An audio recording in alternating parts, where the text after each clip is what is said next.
Good morning, Barbara, from my dining room. So I thought I would do the pre-work. My voice is clenching up on video because lots of questions, lots of things to reflect, and I know that I would spend way too much time trying to perfect my answers and my writing, and so anyway, I just decided to do this instead. So, what about my voice today? So today, let's see if I can find your questions. If your voice could speak its own story today, what would it say? It would say, where is it you're needed to be heard? Given the world situation. If I set my voice free, what comes out?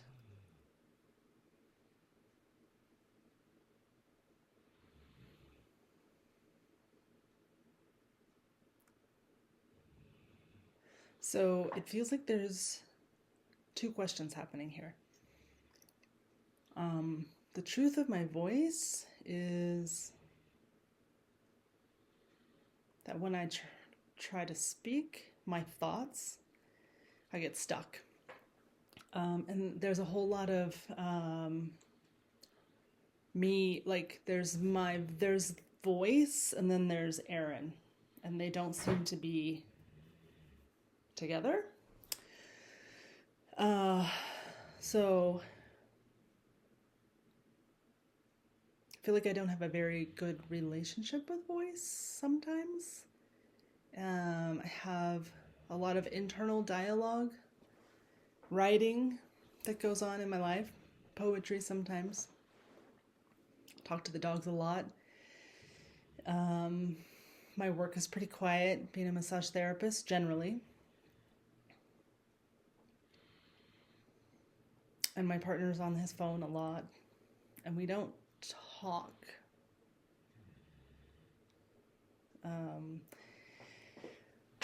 So my voice definitely has an anxiety component sometimes, where as soon as I start to speak, I just want to cry. And I think that's when I'm really trying to figure out what it is I'm thinking, feeling, my opinion about something. So my voice is tired. My voice is undeveloped. My voice is not connected to me, to a sense of who I am sometimes. I say that sometimes because I feel like there are places where my voice has been felt stronger, I guess. Let's see. My earliest memory of my voice.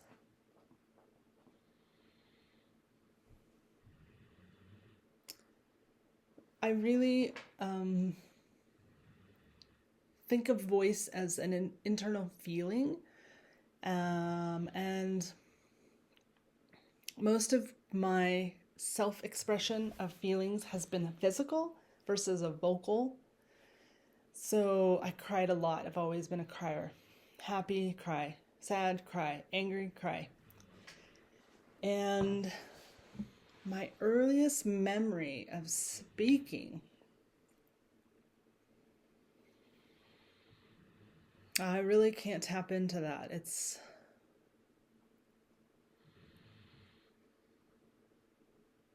I can remember kindergarten, maybe first grade, sometime in there, girls teasing me about what I was wearing for picture day. And I can't remember if I used my voice to push back. I was probably ashamed and mad Um, One of my earliest memories of my voice, I'm remembering, I was quite young and I was set to babysit a small little girl. I don't even remember who she was. I might have been 8 or 9. I was little. I was probably not in a good place to be watching a little kid. And I remember her frustrating me a lot and yelling and being really mean to her. That's probably one of my earliest memories of her. Or of that, of her. I don't know, the her that's inside me.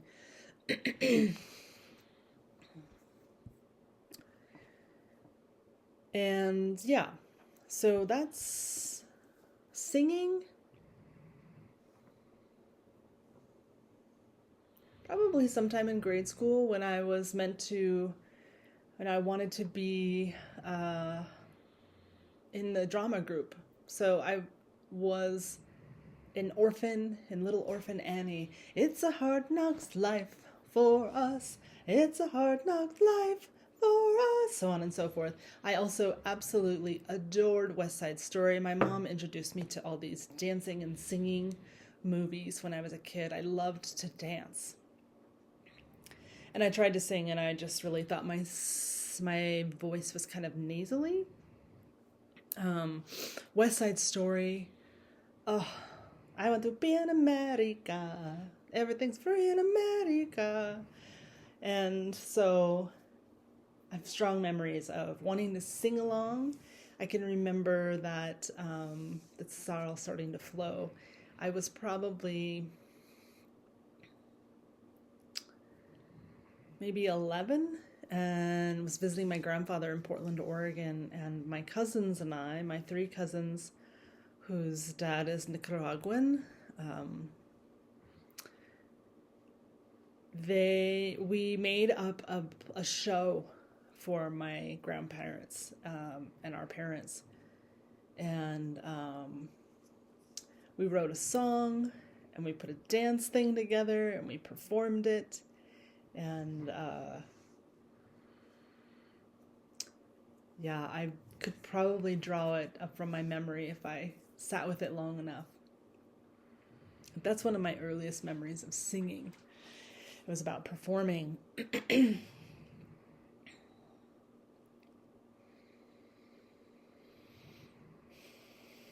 I was a thespian in high school. So I had small little pieces in the theater productions, maybe 1 or 2 or 3, not very many. I loved to go out dancing in the 80s in Denver. That was how I expressed myself, dancing, maybe some theater, but I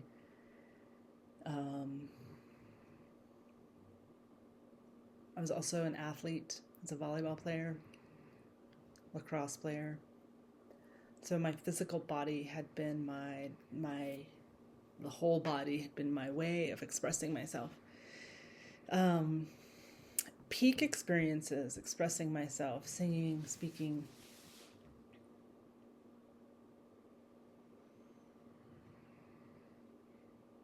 I feel like some things that come to mind are teaching. All and any experiences teaching. Most of my teaching has come from trial and error practice. I was never trained as an educator. But I always enjoyed being in front of a group, Fire Leo,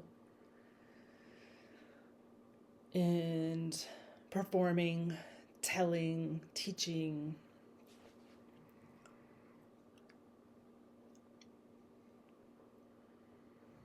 So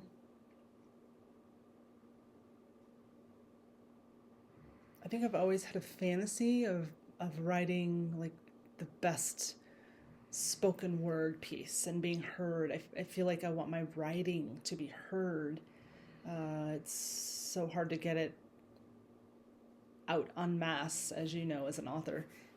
And I haven't been able to sit down and write anything. Mostly I've wanted to write a memoir. Who the hell knows why? I just want people to know who I am. Always want people to know who I am.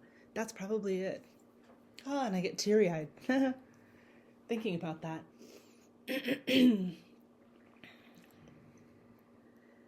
I loved singing, obviously. I always sang along with Madonna and all the musicals as a kid, obviously. I said that earlier.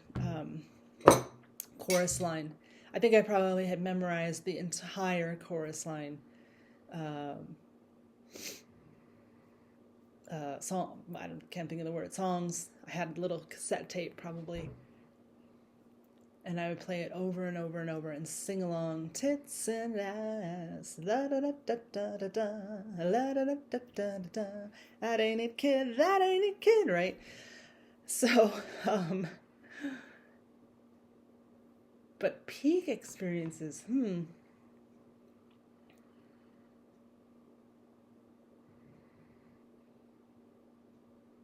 Yeah, I can't think of anything. I mean, it was pretty great to sing in Mexico alongside moving with that one song, Born.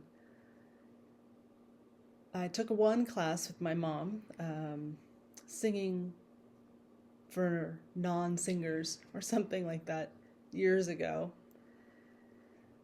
My grandmother was a singer and a piano player, and all the women on my dad's side were musicians and singers, and I felt like I didn't get that. I didn't get exposed to that or open to that world.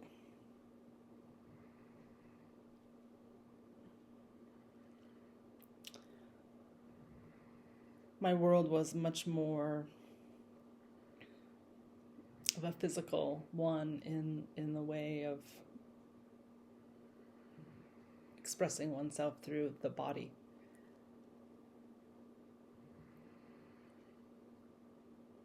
Difficulty expressing myself? Yeah, I've definitely had moments where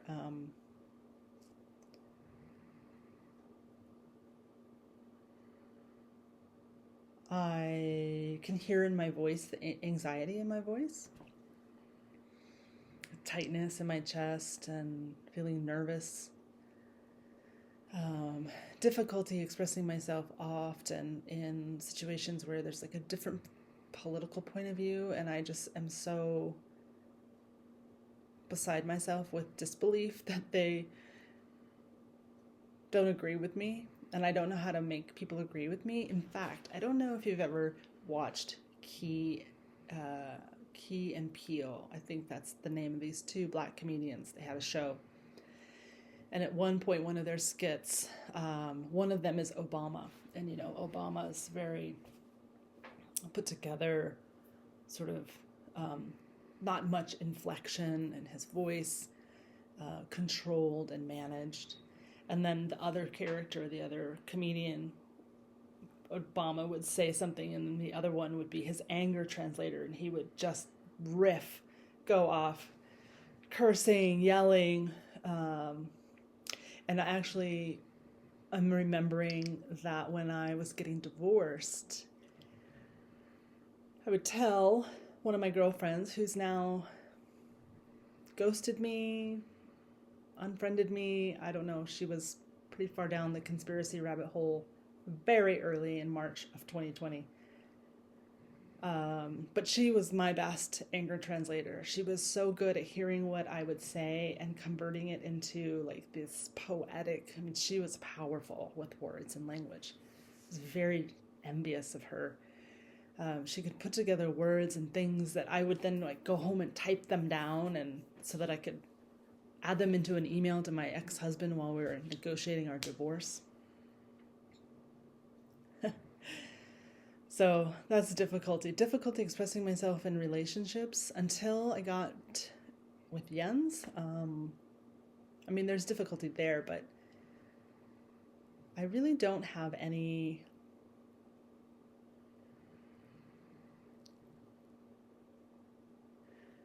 I've been much more at ease being angry with him, saying things that, I mean, ultimately I feel like are not always very nice. So have always tried to manage my feelings and say it just right so as to not hurt anybody else's feelings.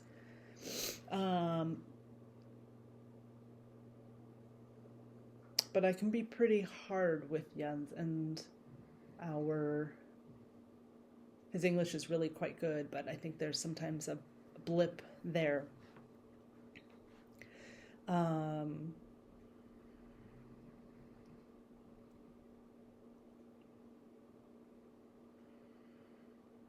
I once went on a date with a man that I met at a party, like an afternoon potluck somewhere, and we went hiking, and he was into nonviolent communication, Marshall Rosenberg's work, which I think I had started to investigate because I was so desperate to figure out how to express myself, to be heard, to be understood, to be respected. I'm an only child. I've always done a lot of stuff on my own by myself. So that thought comes in as I'm thinking about my work at the time. When I was running a nonprofit and I was the only employee, and I basically had decision-making power for lots of stuff. But I didn't have to run a lot by others. That's kind of, I don't like having to do that. But anyway, this date, so we went hiking, and he was very manicured as well. He was really practicing nonviolent communication, and it felt inauthentic. It felt forced. It felt contrived. It felt sneaky. My heater is going to go on and make a bunch of noise, so I'm going to try and turn it off before it does that. Anyway, after our date, he wrote this long, flowery poem about me and how there was this subtext of like, I'm a horn dog for you, I want to fuck you, and I didn't like it. It just, and yeah, I had to tell the guy, like, I don't think that I'm interested in you. I can remember also one of the people I worked with when I was in the nonprofit business asking me out on a date. He was a resident pediatrician, and I was basically working for an organization he belonged to, so this is probably also not appropriate, but I was pretty dumb sometimes. I think I probably should have dated some of the people that asked me out. It might have been just fine. But anyway, he when I told him thanks but no thanks, he said, "Oh, I guess I misunderstood your friendliness for flirting." So I've also had a girlfriend ask me to teach her how to flirt. So there's always been that I relied on for a long time, that I don't have the same access to, or not access, like I have access to it, but as I've gotten older, people don't, men, women, some, mostly men, I think, don't look at me the same way. That's a hard loss. So my voice has come through like my eyes, my face, my expressions, and I've gotten myself into some fun situations and some maybe not so safe situations. Anyway, peak experiences of expressing myself. Probably teaching Nia, teaching soul alchemy, teaching movement, dance, and then teaching at the massage school. Pretty dysfunctional guru, excuse me, guru wannabe, cult-like school in the end. And they would only hire people who had been through the program and had been indoctrinated, essentially. And yet I had a little bit of a knowing that I needed to steer clear of that guy. I had learned that one of the other teachers was using neuro-linguistic programming, and I just thought, what the fuck is that? And why is everyone trying to manipulate everyone? And was I doing anything like that? I didn't know. I'd had enough experience teaching movement that I was able to draw that into teaching anatomy and physiology and a few other formats of massage. And then I also taught ethics. So I learned a little bit about using voice in those situations. I've never had an ethical problem on my massage table.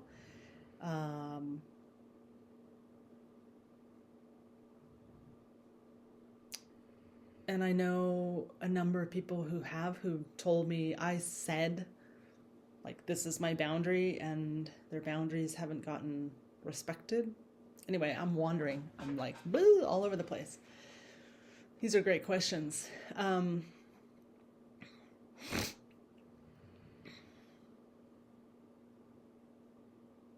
So yeah, I think I had a hard time expressing myself in my marriage, even prior to being married, in my engagement. My ex-husband was angry and an alcoholic and incapable of hearing me be mad and angry myself. I wasn't allowed to do that. My parents are both pretty quiet and generally calm people, although my mom's got quite a bit of fire somewhere. She doesn't think she does, kind of like me. But she was also a teacher, and that's where her fire shows up. But otherwise, she's very soft-spoken. She's hard to hear. She had a head injury, so she's deaf in one ear, so she has a hard time hearing.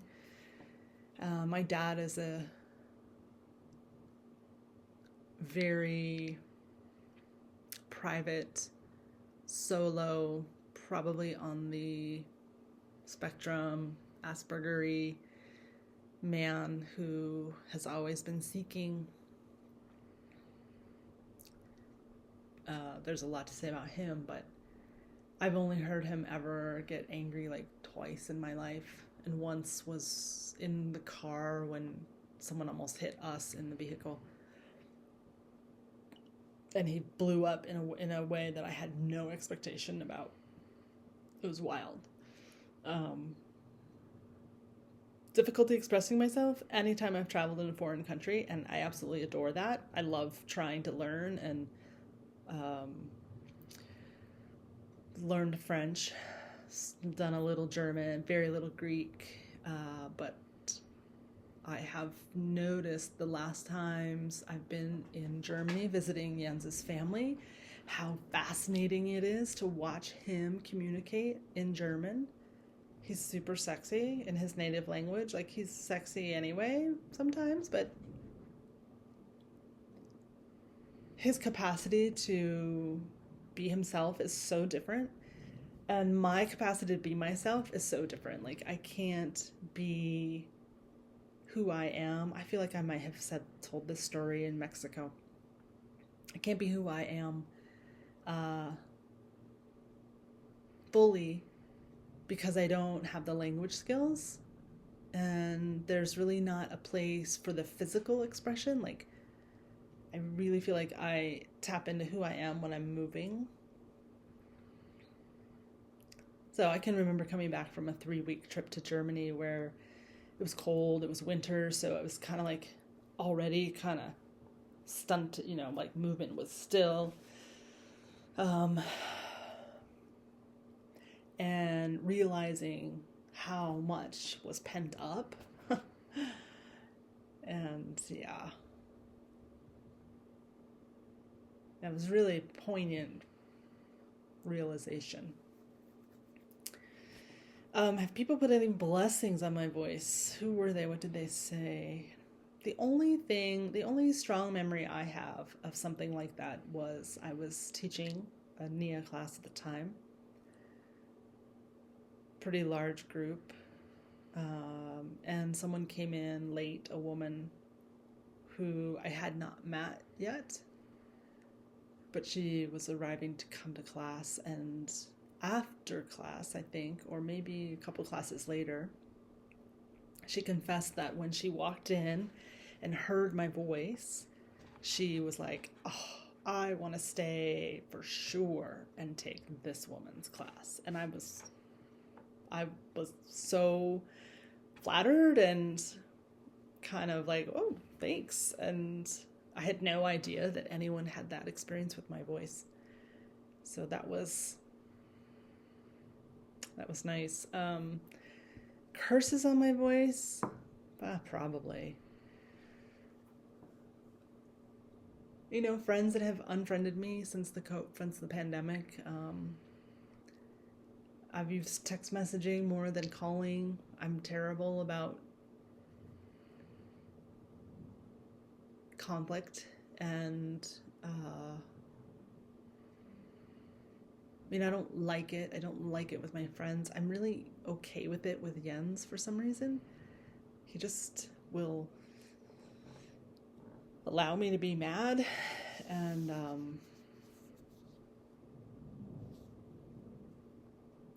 up until now, we'll see how long he stands that.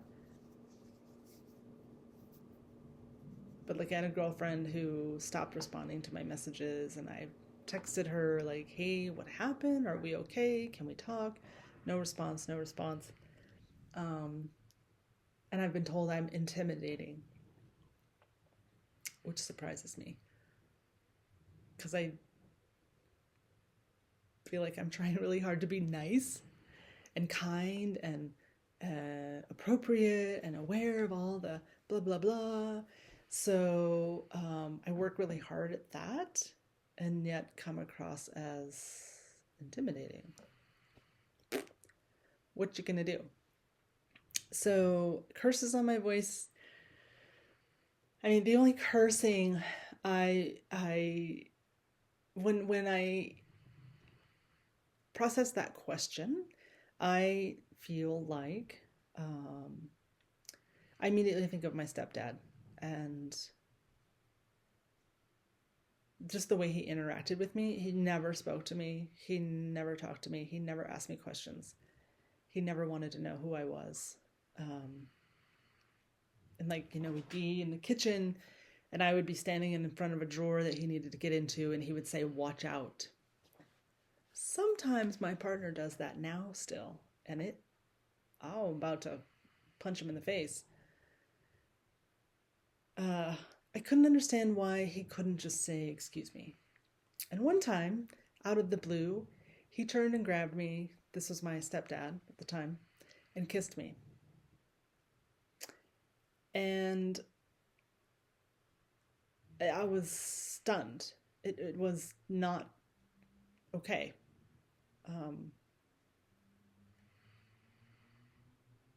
I was not a shy young woman. I had a boyfriend from like 16. I was, you know, physically experimental. I was having sex early on. I was not afraid to. That's not entirely. It wasn't outrageous, but anyway. I don't know why that fucking guy did that. Pisses me off. When I'm thinking about these questions, I'm thinking about dying. Always. And like, what are the things that I haven't said or would want to say? That's a good question. Okay, map out major turning points in my vocal autobiography. What were the big moments, triumphs, disappointments, initiations, closings, openings?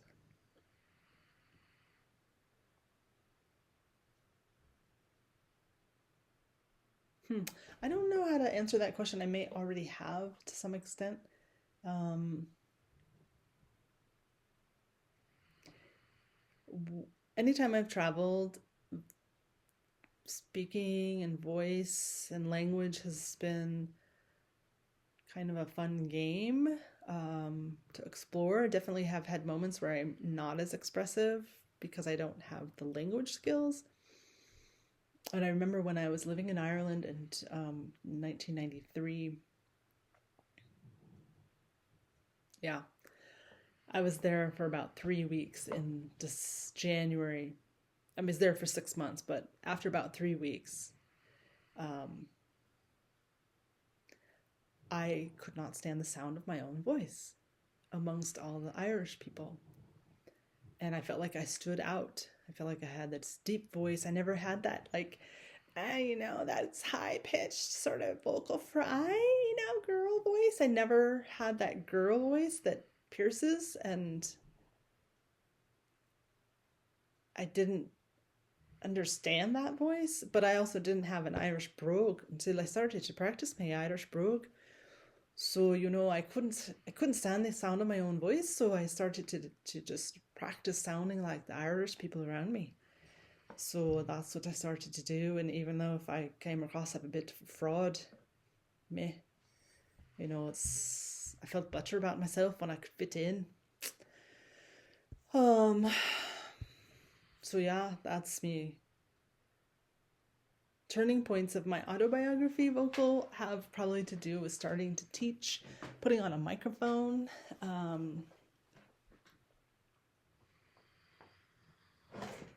Oops, there goes the camera, sorry. When in my life have I enjoyed singing, if ever? In Mexico, for sure. The first time with my friend Sarah in her retreat when she brought a kirtan singer. I've always been extremely jealous of musicians and wanted to learn how to play an instrument, but never had the quote unquote discipline. And I loved singing at your retreat and learning and being around amazing voices and seeing spirit like come through someone, particularly watching Jenna sing her song on Transformances night. Wow, that was stunning. And I feel like I want that. I want to have that effect on others. I want people to see that they can access something outside of themselves through their lived experience. And I think mostly I do that through dancing, but yeah, I definitely enjoyed singing in Mexico. Speaking, if ever, when I'm teaching, when I'm reading a story that I've written,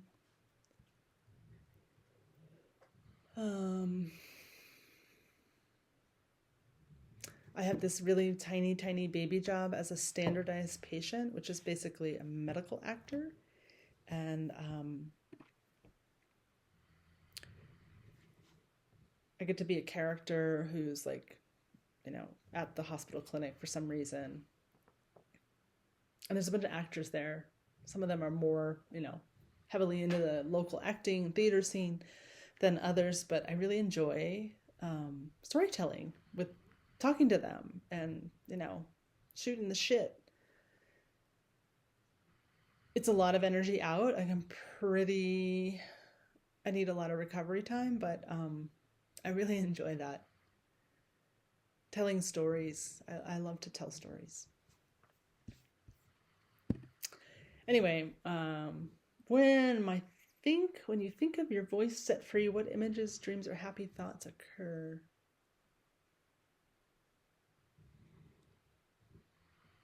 Oh, of course, that people agree with me, that people understand me, that people see my point of view and go, yeah, you're right. That guy in the White House is a fucking nutcase. And I should go with you to that protest. I don't have a single friend going with me. There will be people there that I know, but my parents met at an anti-Vietnam rally, so I think it's in my blood. But yeah,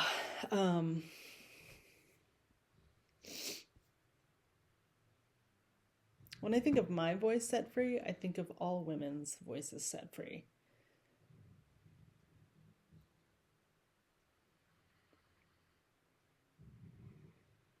There's a woman that lives across the street. She's married to an African American. She's a white woman. She has two little boys. They're not even that little, actually. One of them's probably taller than everybody now. He's a teenager. And when they moved in, I went over to introduce myself. And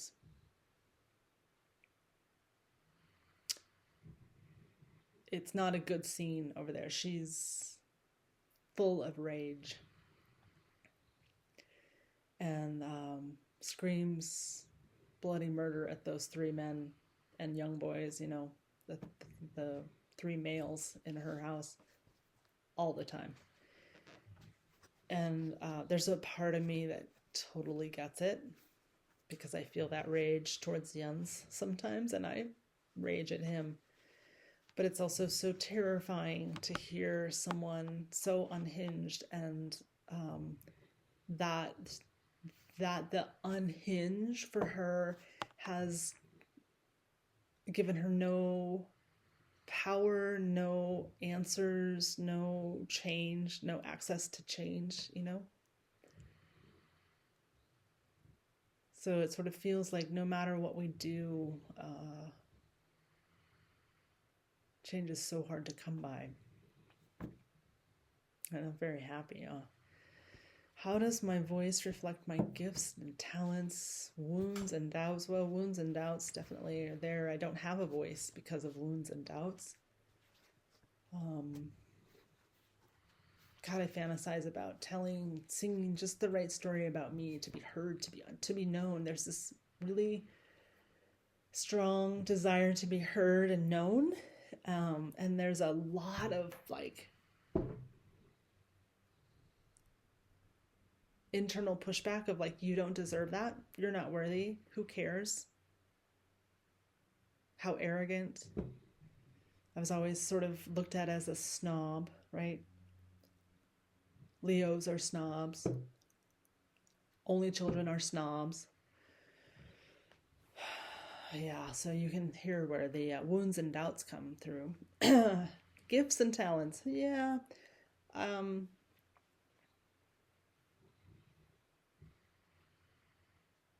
don't know how to answer that question.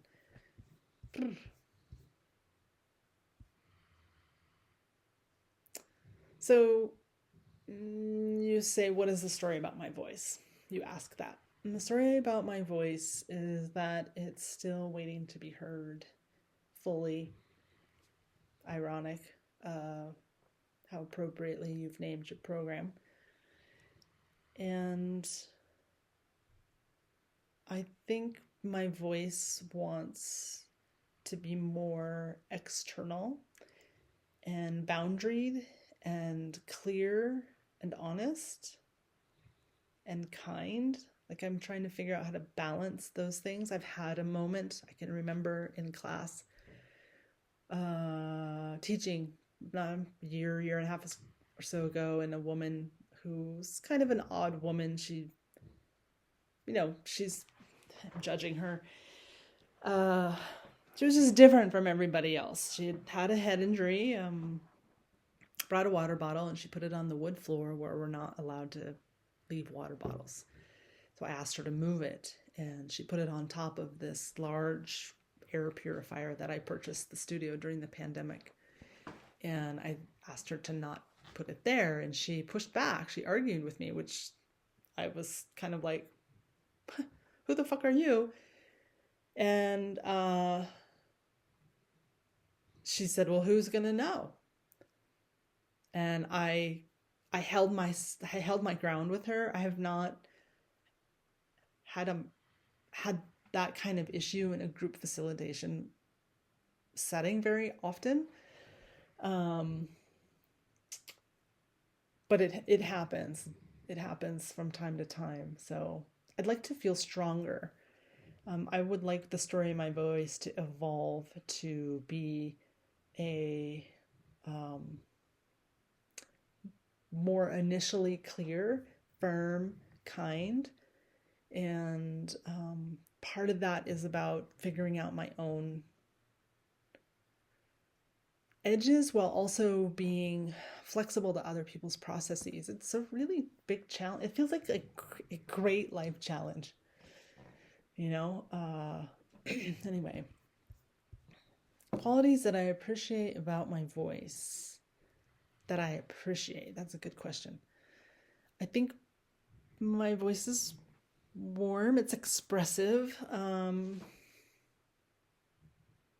can be soft, it can be a little husky sometimes.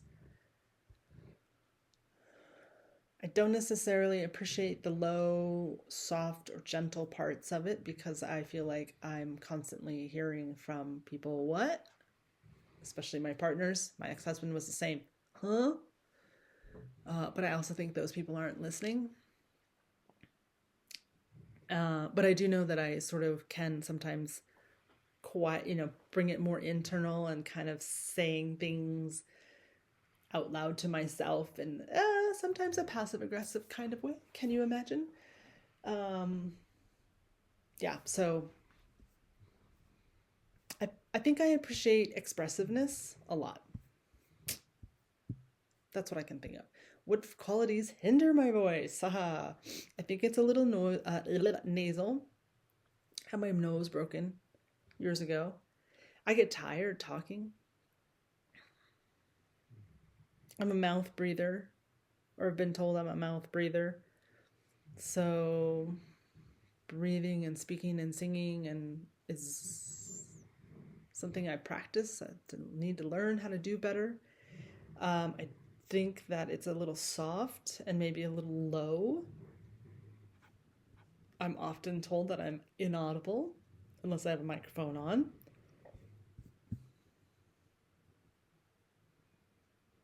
And apparently, sometimes the way I say things and my voice is heard is that I am stubborn. That's probably true. Strict. That's where that whole you're intimidating thing comes from, I think. Anyway.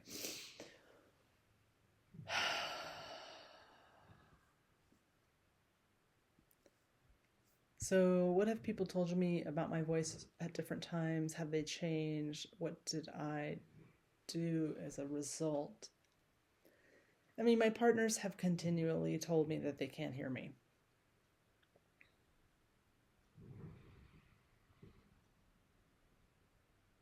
Um,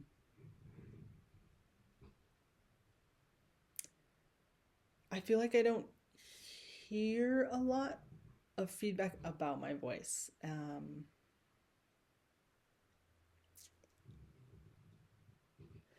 And I think maybe expression, facial expression, movement, physicality have been my ways into communicating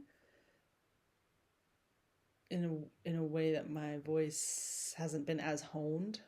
So I feel like I haven't heard a lot reflected to me about my voice. A time I felt connected to my full voice. What do I remember?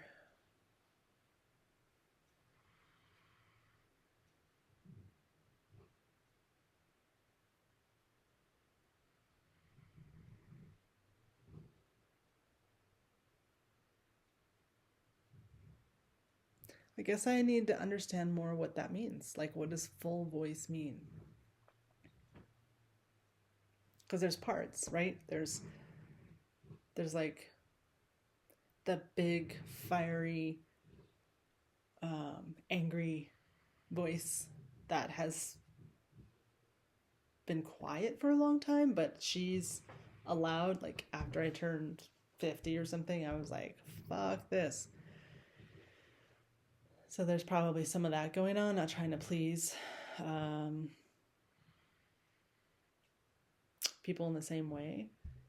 My voice is super duper quiet when it comes to my folks, and challenging them, or I'm more capable of doing that with my mom, but my dad is so internal and protected. What I'd like to change is having a voice to speak to my dad about his aging, about him. He's going to be 83, 82 this year. And he's quite well and fit generally, but I think he's going to have to give up some independence as he ages into his old body, and he's quite independent that way.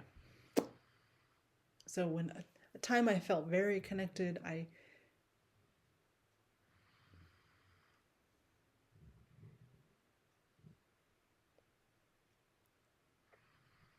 probably, 10 years into teaching Nia,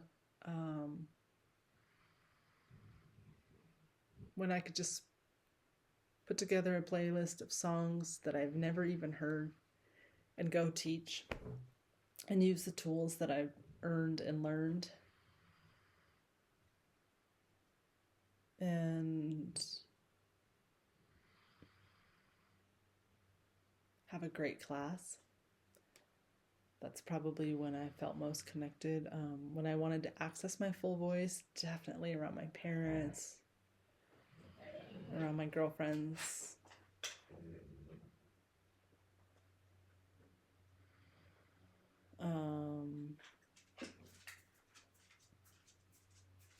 I tend to let things like pass over or through me that sometimes hurt my feelings, to sort of keep the peace, to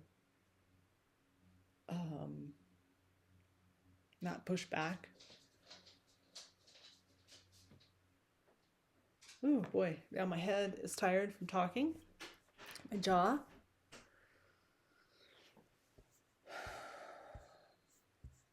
So what happens as a result of like wanting access but not having it is anxiety, stress, anger, lashing out, all of those things. Yeah. We're getting close to an hour. I think it probably would have taken you an hour to read anything I'd written, so this is a much better. I hope this is better for you.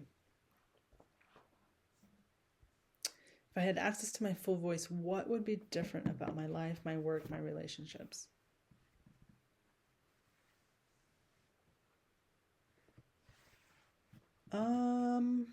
God, I really, really would like to be...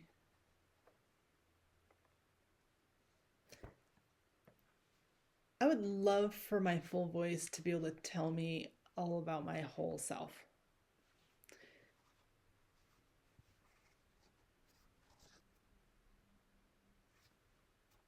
I feel like there's so much possibility and potential that I have or had that I feel sad about, like that I didn't get access to or can't. When I go to, I'm good at running my business, but this is my tiny little business. I'm good at setting general boundaries. Like in my massage practice, I don't have problems that a lot of therapists have, but it's small, and I always wanted to be bigger. It's been hard to like reconcile this perceived idea that I want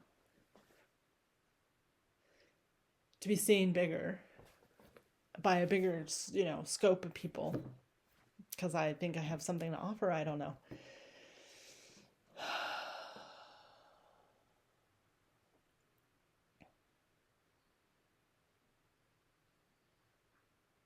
I had this fantasy about doing a TED Talk myself a number of years ago. I think I put an application in. I have no idea what I thought my topic was.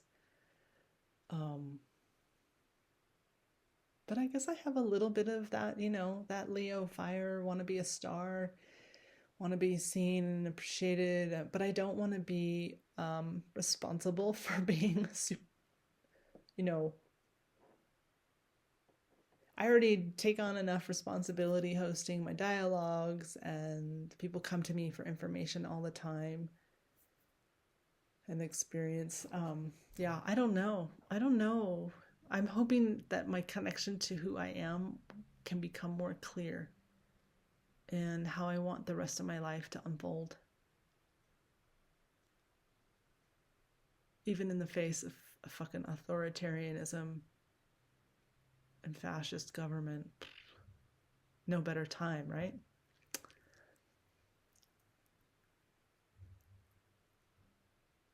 I definitely have fear about putting myself on the line. I've probably spent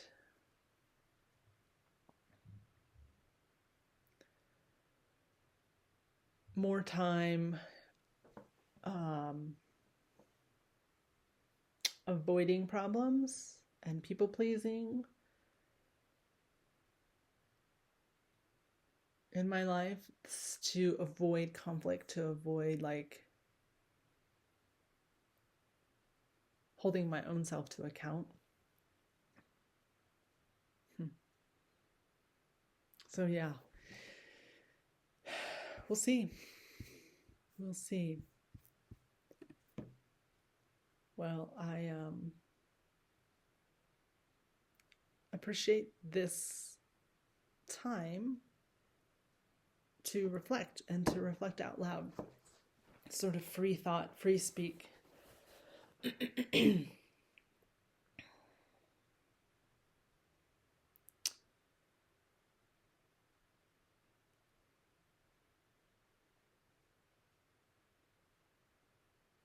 Yeah, I'm remembering just now a conflict I had with my mom. A couple years ago.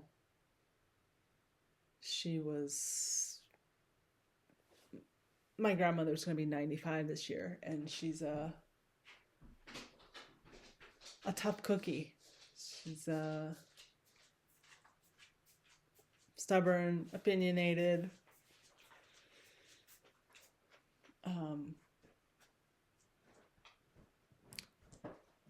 complains a lot, but doesn't want any advice. She'll tell you why anything you suggest is not going to work for her. I'm probably the same. My partner's definitely the same. And anyway, that's a sort of a setting for all of us. We're going to visit her, which is my mom, me, my partner, my mom's sister and brother, and my mom's partner. And my mom was highly stressed. She wanted everything to. This was for partly scattering my grandpa's ashes. My grandpa and my grandma were not married since 1972, right? So they were married while my mom was a young woman up until her early 20s, and then divorced. But there were two reasons we were in Colorado. And, there's tension, obviously, between my grandma and her ex-husband who died. And the reason we were there was partly for him, but then for her. And so there was all this tension, and this family, there's a lot of tiptoeing around eggshells with my mom's family. And my dad just completely cut himself off from his family. So my parents have been divorced since 1975. Not long after my mom's parents divorced.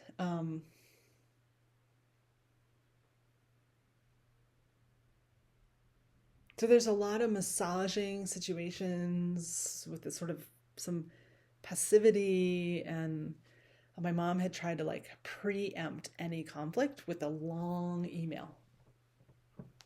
Seriously, she does this a lot. This is how my mom processes, as do I. And she was on edge the whole weekend. And we sat down at a restaurant with her partner, who's going to be 88 this year, who's not well now. He was a little better then, a couple years ago. And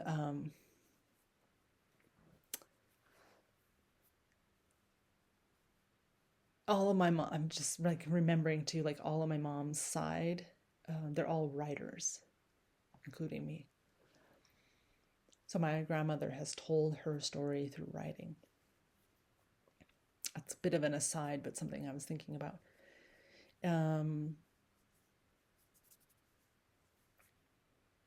My mom was fussing with her partner about where he was sitting, how he was holding, did he need a straw? And it just like kind of, I don't know, it was irritating. Like he's a grown man. Like he might be getting old, but he's a grown man. And I kind of snapped at her, like, what is he doing wrong? And she, you know, looked at me like, what the fuck? Because we're with my grandma and my aunt. My aunt was between us. And I later was told that my aunt felt uncomfortable. But of course, she never said anything to me. But my mom was just like on edge. And I just bit back at her, like, stop snarking at your partner. And, I said, like, you want to go? Let's go. You've obviously got something on your mind. You're upset. Come on, let's duke it out. My mom and I have only ever duked it out like once or twice in our lives. If even. So, yeah, that upset the whole situation between the two of us, and I was really mad at her and she was mad at me. She didn't talk to me for like a week. We finally broke the silence and reconciled. But the reason I'm thinking about that has to do with like the whole family dynamic of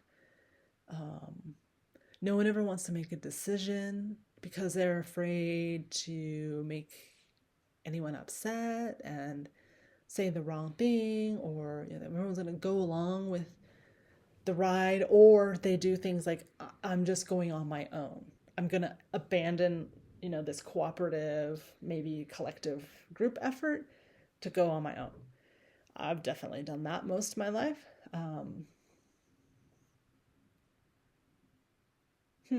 So trying to find my voice where I can be strong and powerful and collectively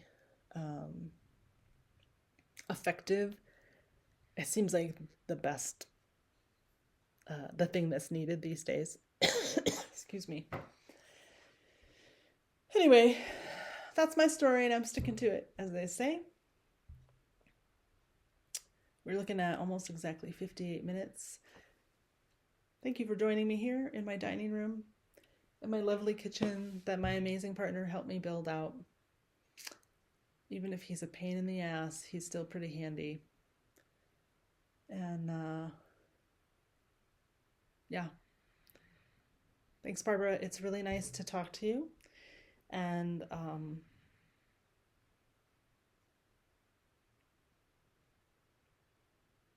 thank you for being so inspiring. I just love the retreat setting. It sort of feeds my in, intense, out on my own kind of way of being in the world. And yeah, I feel a little teary-eyed here. We're gonna get hitting almost exactly an hour. I'm watching the clock tick tock, tick tock. And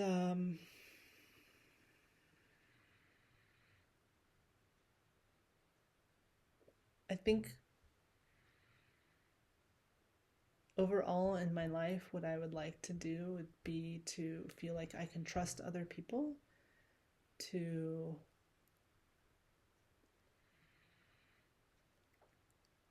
work together, to hear my needs and concerns, and to share theirs so that we can succeed in doing something in this world. So I'm going to go make a sign for the protest today. It's April 5th, 2025.